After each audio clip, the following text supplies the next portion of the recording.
YouTube, what's going on? Welcome back to my YouTube channel. Today we got another video here by Gigguk. Winter Anime 2026 in a nutshell. So let's just check out what's the new stuff. What is the cool stuff of this winter anime by Gigguk UK. Really love this guy. Great insights into anime. So make sure you guys like and subscribe. Tell me what you guys think, and of course, let's enjoy the video. Let's go. Anime? You need to chill out. I'm out here trying to cover all the new shows, but how is anyone meant to give them a chance when there's barely enough time to keep up with all of these juggernaut sequels all coming out in one single season? A lot of stuff. It took literally a single episode for Jujutsu Kaisen to take over the anime community again before dropping an entire light novel chapter over a single frame, to which the they literally dropped the whole chapter in a single frame. There's just too much in Jujutsu Kaisen. Fan base replied, I ain't reading all that. Not because it was too much. They actually just can't read. Cinematic history. It's not that we cannot read. It's just too much. It's just too much stuff, honestly. That's right. One Punch Man Season 3. We got more hell. Lol. Funny enough, one thing which I like about Jujutsu Kaisen, I think I had to, this was one of the shows I had to rewatch season 2 in order for me to understand season 3. Well, season whatever, the Culling Games. I never understood what the hell was going on because I was so lost, and I had watched season 2 a long time ago. Rewatch season 2, so I'm perfectly up to date. I understand what everything was going on right now. I just need to rewatch the Culling Games again because I'm still on the latest episode. But yeah, so far so good. Really, really nice show, no cap. Paradise, this one hasn't quite gotten to the same level of hype as some of the other shonen action shows, which is a shame because it's got a unique world with a lot of interesting things going on. See, like, the interesting thing about the power system in Hell's Paradise is that it's completely derived from Self-Cest. That's too funny. That one for a second. There's the third season. Sad part about Hell's Paradise. Hell's Paradise is so sad, man. It's one of the biggest shows that is out there of this season. Big show, big vibes, everything is so great. The story is getting really ramped up. But shame, not a lot of people are speaking about it. I haven't seen one meme of Hell's Paradise, you know. It's sad, you know. It's very sad. Season of Oshinoko, and while manga readers have flinched in disgust, I think the season's going to explore some interesting stuff. If I remember correctly, we'll really get to see Ruby flex her power levels this arc. And the interesting thing about her power system is that it's derived from incest. Trigun Stargaze is bringing from incest. Love Oshinoko season 3. Episode 1 a bit rough, but from there is really good.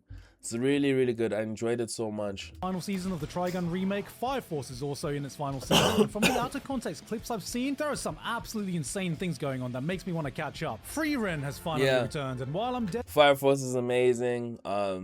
What's that other one? Trigun. Trigun is also pretty good. Excited for this. I'm not sure what the series could possibly do to surpass the masterpiece of the first season we got. Hold on a second. This is for you, Majin Buu! The My Hero Academia. Oh shit. Frieren still needs it now is in its phase of it needs to see it has so much hype. How can they maintain it, or how can they grow? How can they make the story better? That's they're in their trial phase right now. Frieren, no cap. Spin-off is continuing, coming off the back of the exceptional main series finale. I'm going to be keeping an eye on this one, but can it ever reach the heights of moments like this from the main series? Ooh, what's the moment? Tomori Shigaraki was my hero, do you understand? And he was a gamer like me. Speaking of gamers, we got some... He was a gamer. My Hero Vigilantes will never be My Hero Academia, but it's a nice filler show to just enjoy, you know? Bad stories about gamers too. Hell Mode Hardcore Gamer is about a true gamer who just wants to find a challenge. He browses the web to find that one title that hits, but far too often he's left with one all too familiar scene. Finn. The end.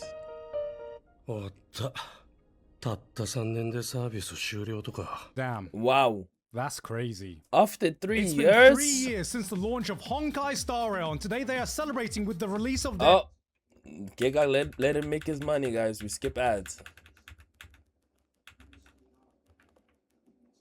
Please copy and paste these codes to my account. Thank you very much. Thank you to Honkai Star Rail for sponsoring us today, and with that said, back to winter.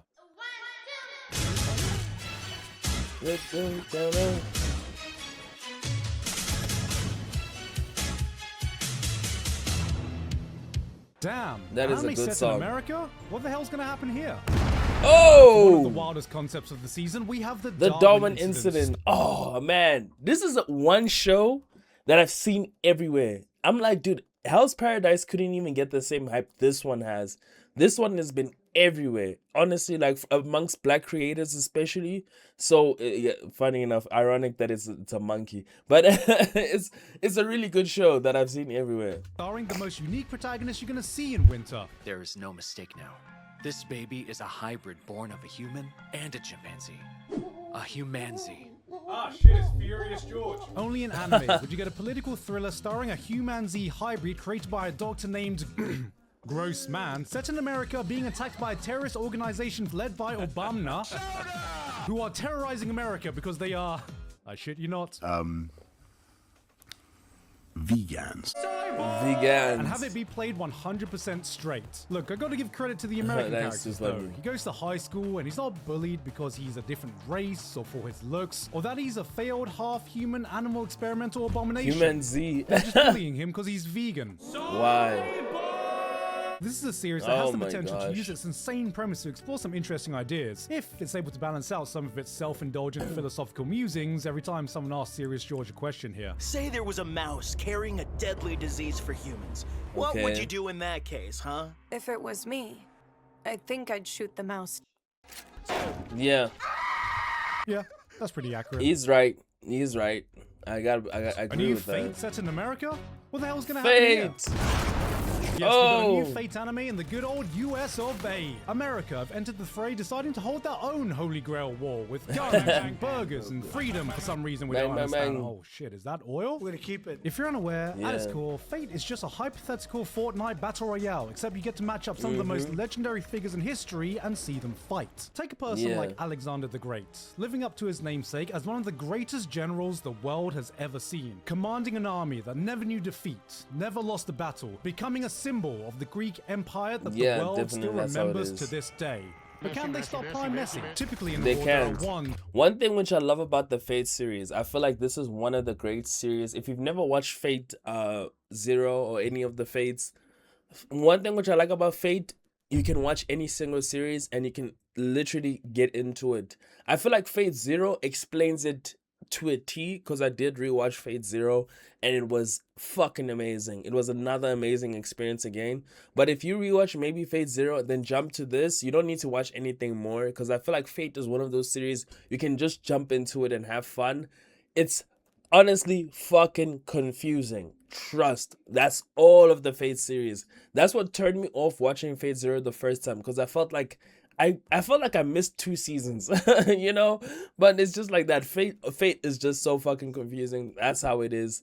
But yeah, it's a fun ride. No cap. Oops. 2, 3, 4, 5, 6. A large number of servants paired with a large number of masters, and most importantly, the war must be conducted in secret. Ah, that's a lie. Yeah, this war is not in secret, unfortunately. This is, I feel like, it's gonna break the Fate sphere, because now they're fighting no matter where. In Japan, it was better because it was in so much secret, whereas now it's just plain on the street. They're just shooting and doing magic everywhere. Strange Fate contains a collection of some of the most varied and insane characters the franchise has seen. Something that's on brand, as it's written by the creator of Baccano and Durarara, 2 series about— Oh, makes so much sense of why this series is so good. Durarara, Baccano, fucking great series. Eccentric, larger-than-life characters coming together to create absolute chaos in a shared setting with no true protagonist. This franchise was tailor-made for someone like him. Add to that Hiroyuki Sawano bringing his signature hype in the music, and A1 Pictures producing, in my opinion, some of the best action spectacle I've seen them do. Nah, A1 Pictures is cooking with this show. I gotta give them that. This may be just some of the most fun you can have as a Fate fan. But alongside that, we have the Holy Grail of Eris, meaning there are 2 big, shiny Holy Grails on display this season. And this one is not holding back at all. Holy Beheading, Grail. death by dancing. I'm just glad we have a villainous anime with a villainess that actually looks villainous. Next up, we have— oh, sorry. ジャスティン・ビーバー歌って When a show starts off with a cold lady adopting her estranged sister's daughter. Journal with the Witch, good melodramatic show. Fun, not fun, sad. Very introspective. Love the concept and theories that they have with this show. Try it out. It might be for you, especially if you're into drama, slow, intense slice of life shows. This is the one, no cap. Because her mum passed away in a car accident, you know what ride you're about to get on. This is going to be a heavy show, and it is clear right from the first 5 minutes. But for those whose hearts are prepared, this might be the most powerful story you're going to find this season. It's a depiction of grief that's not over-dramatized, never in your face, but it's such a human retelling of what it's like to process emotions you can never prepare for or teach yourself how to face. It's only when you do find yourself in those situations that you can only learn yourself through numbness, pain, and tears just what kind of person you are. I would say this feels like the kind of show you would need to prepare your emotions for, if it didn't already make me emotional within the first 3 episodes. This is a story that feels so intimate. I can't help but think the creator must be sharing experiences deeply personal to them to be able to portray such emotions on screen. And it sucks that I already know this is going to be one of the best shows this season. Not enough people are going to be watching. Yeah, not a lot of people are speaking about this show, but if you know, you know. It's really good. Really good.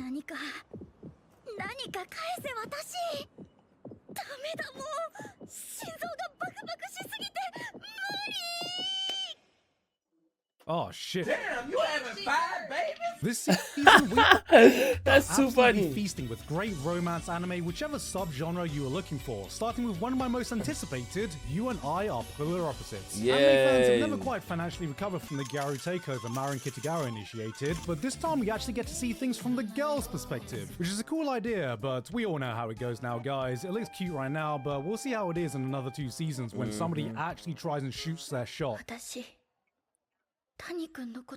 Whoa. Wait a minute. Wait a minute. Wait a minute. Wait a minute. Whoa. Wait a minute. Wait a minute. Wait a minute. She's taking the shot. Is this the dagger?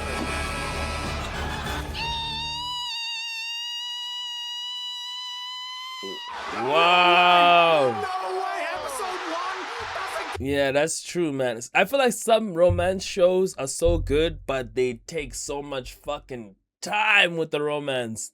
Or you have to literally be halfway of the season in order for you to figure out the romance. It's like, what the fuck are we doing? Why do we have to be halfway during the season? Why can't we do it on episode 1 and get it over and done with, you know? Game-winning shot in episode 1. This is history in the making, folks.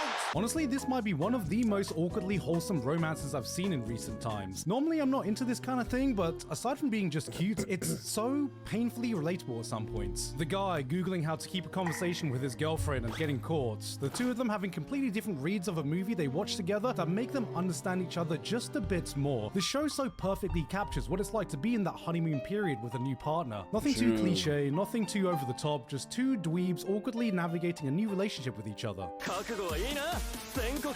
That sounds like a really good show. Something I'll definitely watch. I haven't watched it yet.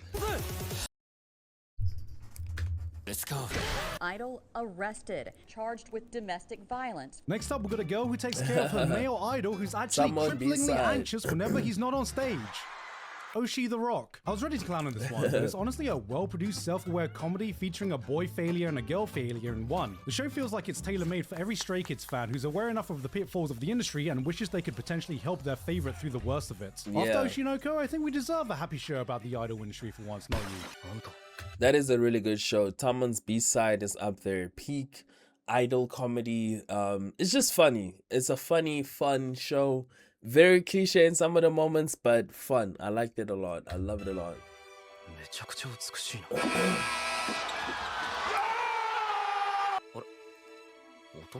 What? Alright, despite my first thoughts, this ain't gateway yaoi, this ain't even tomboy tomfoolery. We just have a shoujo starring a cool, androgynous female lead, and you know what? I kinda dig it. It's honestly just refreshing to see a character archetype you don't normally see in romance anime, with a dynamic that is just 2 chill, popular people being chill with each other, finding out that as chill as you are still not immune to charms. This one really surprised me. On the complete opposite end of the spectrum, we still have some trashy harem rom-com. Now, everyone knows, in harem anime, the childhood friend gets a 10-point buff in the race to the finish line. True. But what if we even the playing field by making everyone a childhood friend? That's right, anyone could be the winner here. We just don't know. This show is so fucking good. You can't be in a rom-com with your childhood friends. What the hell? This one is too good. Love this show. I love it a lot. It's too nice, guys. Watch this one. Could be the tsundere, the tan tomboy, the smug one, the short blue-haired girl. Miss. Even the girls are getting their fill of harem this year, as we have a new reverse harem anime featuring a protagonist who came from America? What? I can't say I'm exactly the target audience for this, but I remember It's when the the manga yaoi. finished, it was fairly popular for the genre it was in. I mean, that was pretty recent, Yeah, right? apparently this show like created a lot of romantic tropes and romantic ideas that we see now into anime. And now it's finally got its own adaptation, but it never really blew up. It was on top for a while, but it never really caught a lot of people. But this one was like the true originator, even though it's a yaoi, you know, a yaoi anime is one of the true originators when it comes to romance genre of it lifting it up forward. That's still recent, right? I mean, come on, I remember when this was coming out. I mean, how old are kids born in that year still? 21, I'm bro. never gonna emotionally recover from this. What's next? 21. Sentenced to be a hero? Ooh. Last year, Cleavites reawakens my app. Oh, Clivites. Clivites is also a really good show. Now we're speaking about Sentenced to be a Hero. Sentenced to be a Hero, dark horse of this anime season. One of the really great animation, really great stuff. I feel like, you know, Clivites has its a little bit of flaws when it comes to storytelling. I feel like it has so much hype and it just needs to push itself up, you know. The story needs to just carry itself to the next level. It needs to do its own legwork compared to the other shows like Jujutsu Kaisen, Hell's Paradise, and Frieren. But so far, so good. Love this show. It's amazing, honestly, guys. To see more brutal, old-school dark fantasy shows, and thankfully, Sentenced to be a Hero has come along at just the perfect time to satiate it. A world where heroes are actually treated like villains, demon lords aren't fuckable, and pint-sized anime goddesses are weapons of mass destruction, fueled by the power of headpats that can also do this. Oh shit, with swords. Bruh. Sometimes Galliard. you need to get the That is vibe too about funny. a fantasy show that doesn't just lift off the same fantasy templates so many others fall into. It's got some interesting world mechanics with its hero system. The monster designs aren't the same cookie cutter creatures you see everywhere. There's a lot of little things, like how they fuse a lot of magic and technology in the devices they use, yet they never explain them. They just show that they exist as a device that seems to be logically functional. Little details like this shows the thought put into the world building. On top of that, it's being directed by the same guy who directed this episode of Mushoku Tensei Season 1, which is no, one of the that's best crazy. episodes in an amazing looking season. And Yo, that episode of Mushoku Tensei, bro, every time when I put people on to Jobless Reincarnation, I always show them that episode. I show them that's the episode you need to be on. Especially Mushoku Tensei, guys, is honestly 10 out of 10. Jesus. that insane bar of quality has absolutely transferred over to the hour-long premiere. This is some movie-level production values. So, how's the story itself? We're going as fast as we can, right, Tatsu? It's aight. For the insane production values behind it, we have a pretty standard revenge plot about a man who got framed, a protagonist who is angry, and a church who is not the good guys. Yeah. No way. Which is not bad by itself. I'm just hoping it doesn't fall into the same. Yeah, we want more. That no way is we want so much more. We don't want just another cliche, and we want a lot more. We want this show to reach into the depths of storytelling and pull itself to become one of the greatest. That's what we want. Having the hero party being the only competent group of people in the world that hates them. We'll have to see how the story shapes up overall, but it's still probably going to be better than your normal fantasy or isekai show. Did someone say isekai? Oh, Isekai. Here we go. Yes. Can't be Hell isekai mode. nowadays without the patented man baby wanting to suckle on his mama's titties. Sponsored Hell Mode, not the best looking anime, but fun, dude. I don't know. There's something about it that is fun. I like watching this show as well. by Mushoku Timu. Sometimes I watch a show I just can't get a read on. On the surface, this is your typical isekai reincarnation slop, but then I'll have these moments of self-aware comedy or hit me with a scene that has a surprising amount of heart in it that makes me think, wait, is there actually some potential in this? Then the guy just brings out lines like this. おっぱい飲んでおむつ替えてもらう生活もいいけど And I realize I can't relate to this. I have nothing in common with this man. 35歳 I have some things in common with this man. It's the age, it's the fucking age, okay? Nothing else. You know, I don't know how it's taken this long for a dragon to be added to the list of things isekai protagonists have been isekai'd into, but I guess here we are. Bro, it kind of looks like a cross between a Digimon and how Power World would rip off Charizard, but the animation's actually more decent than what I would expect for a show with a concept like this. We got a salaryman who gets isekai'd and immediately becomes an accountant. Alright, I know it sounds like we're running out of ideas at this point, but maybe this isekai is just trying to explore something deeper. I mean, tell me this isn't the ultimate power fantasy of modern work culture. Dude migrates to a foreign land, immediately gets employed, gets promoted, gets paid a fair wage, bangs another dude, gets surprised to be in a workplace where employees get to leave on time, gets respected by his boss, is full-on bareback protein extraction mana transfer. Maybe this could be a commentary into the tough Japanese work culture and a succinct exploration of the current employment landscape. Did he just say he bangs a dude? How's this for a tagline? Yeah, no, he does. Like, Isekai Office Worker, honestly, you watch it, you be like, oh man, this story is super interesting. Then, boom! It's a yaoi. What the hell? Like, yo, that show has no, like, setup or hook or punchline to show that you're about to watch a yaoi. And it just happens. Like, it's crazy. Trash is another man's treasure. Noble reincarnation. Well, at least they're self-aware about the target audience of the show. But guys, stop everything for a second, because I got some big news. Jack of all trades, party of none. Guys, skip this show. This one is terrible. Terrible.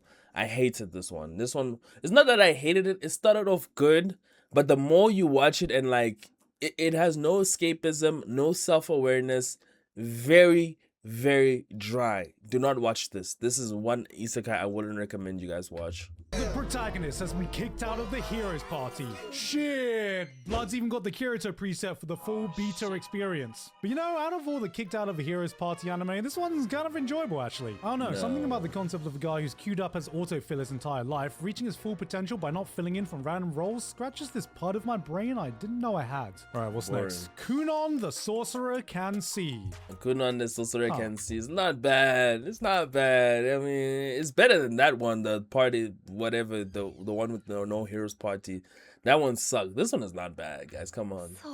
In anime's continued effort to adapt to its aging core audience, we now have fantasies about people. This one is also a pretty mid show, but an enjoyable watch. I would give it that. People with lower back pain. Surely this can't continue forever, or in a few decades we're going to get things like my Viagra makes me overpowered even at level 1 in the strongest class with the weakest skill. This is actually kind of adorable though. Nice father-daughter vibes, just wholesome vibes all around. And this girl is the cutest thing you can ask for. And she turns into a succubus at night. Great. What? Who made this?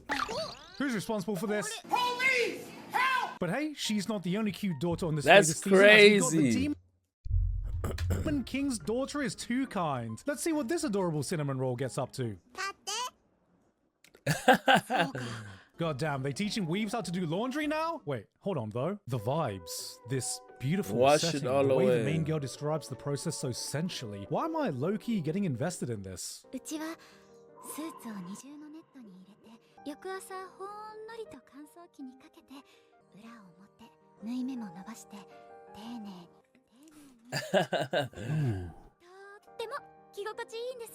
Damn, this really makes me feel like I'm doing the washing.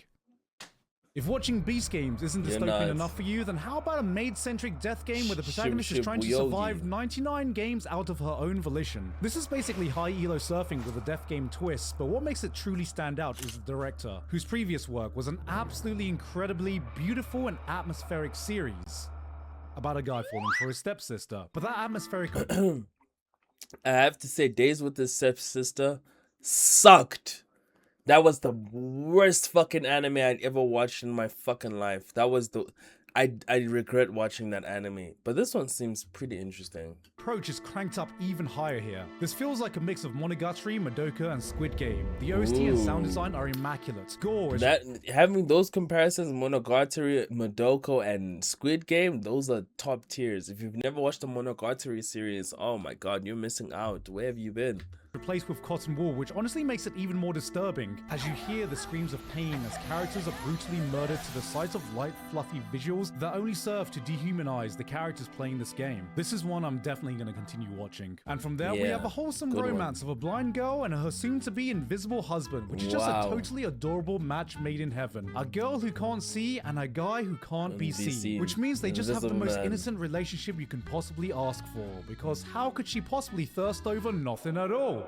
Yeah, because you can't see. What the hell is that? Ooh. Moonlight. No, you got this. You're a man. Be a man. Get a hold of yourself. Shut up. Oh my gosh. I'm cool. We cool. I'm cool. I'm good. I'm good. We're cool. You're the man. Don't forget. You're the man. I am the man. Alright, I'm good. Mayonaka Heart Tune, because this season... Mayonaka Heart Tune, really good show. Watch it. I feel like I love the protagonist. I feel like the protagonist, he holds the story really good. I feel like this show will not get a season 2, but yeah, really good show. Looked at all the romance shows available and said, nah, I got one more in me. This hasn't been the only harem rom-com to come out recently, but I don't know. I got a feeling about this one. Maybe it's the setup, maybe it's the girls, maybe it's the protagonist, but I feel like this is going to be the one. The nisekoi, the quintessential quintuplets of the new generation. I've felt this energy many times before, and it's all too familiar. The calm before the war has started.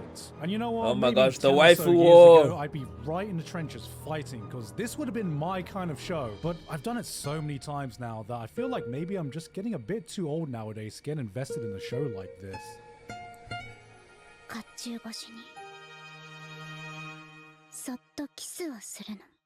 It's once again time to enter the holy battleground of wives. I am no god, I am just a mere man, but I'm here to tell you to sell everything and buy into the pink-haired twin-tail tsundere supremacy. It's been a rough decade for us, but we are so back because I'm here to tell you, this is it. This is our time. Tsundere supremacy will rise again. What the hell, Gigguk? Gigguk? All of you for this once-in-a-lifetime generational investment opportunity. We will be the winners. We will be on the right side of history. And at the end of it all, we will be the ones laughing in the face of the crime. You know, I just can't see myself getting as involved as I used to. Hey guys. He's definitely getting involved in the waifu wars. So, this season of anime is looking very interesting. I like Sentenced to Be a Hero. The new sequels of some of the shows that are coming out to season 2s or season 3s are really also good. I'm enjoying Jujutsu Kaisen, Frieren, Oshinoko. Sentenced to Be a Hero is one that also caught me off guard. Some of the rom-coms are also fun. Some of the isekais are also fun. You know, it's just classic isekai slop. Some are good, some are mid, some are terrible. But at the same time, it's really such a good and enjoyable season. I feel like a lot of things have really enhanced our season. This season is really good. It's jam-packed. Oh my god, it's jam-packed full of anime for everyone. You guys can definitely find a show this season, something that you guys will like. Make sure you guys like and subscribe. Tell me what you guys think. And of course, I'll see you guys in the next video. Peace out.